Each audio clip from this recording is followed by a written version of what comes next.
ఈ మధ్య కాలంలో హర్యానా ఒక కమిటీ ఏర్పాటు చేసిండ్రు. ఆ కమిటీ రిపోర్ట్ ఇచ్చింది వర్గీకరణకు అనుకూలంగా, వాళ్ళు వర్గీకరణ అమలు చేస్తున్నారు.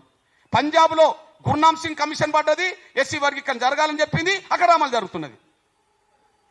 ఎంఆర్పిఎస్ ఉద్యమం మొదలు పెట్టక ముందు ఒకటే కమిషన్, కానీ ఎంఆర్పిఎస్ ఉద్యమం మొదలు పెట్టినాక వివిధ రాష్ట్రాల్లో కమిషన్లన్నీ పడుతున్నాయి. ప్రతి రాష్ట్రంలో కమిషన్ ఎస్సీ వర్గీకరణ జరగాల్సిందే ప్రతి రాష్ట్రంలో అని చెప్తున్నది.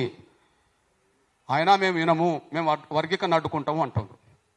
సమాజం యావత్తు వర్గీకరణ సపోర్ట్ ఉన్నది, కమిషన్ల రిపోర్ట్ సపోర్ట్ ఉన్నది. రాజ్యాంగానికి ఒక రక్షకుడుగా ఉండాల్సిన రాష్ట్రపతి, రాజ్యాంగానికి రక్షకుడుగా ఉండాల్సిన రాష్ట్రపతి ఎస్సీ వర్గీకరణ న్యాయమేనని చెప్పి దళితుడు రాష్ట్రపతి ఉన్న కాలంలోనే డిసెంబర్ 1, 1999లో వర్గీకరణ జరగాలని చెప్పి కేఆర్ నారాయణ సిఫార్సు చేశాడు. ఈ సిఫార్సుల ఫలితమే చంద్రబాబు నాయుడు గారు వర్గీకరణ అమలు చేశాడు.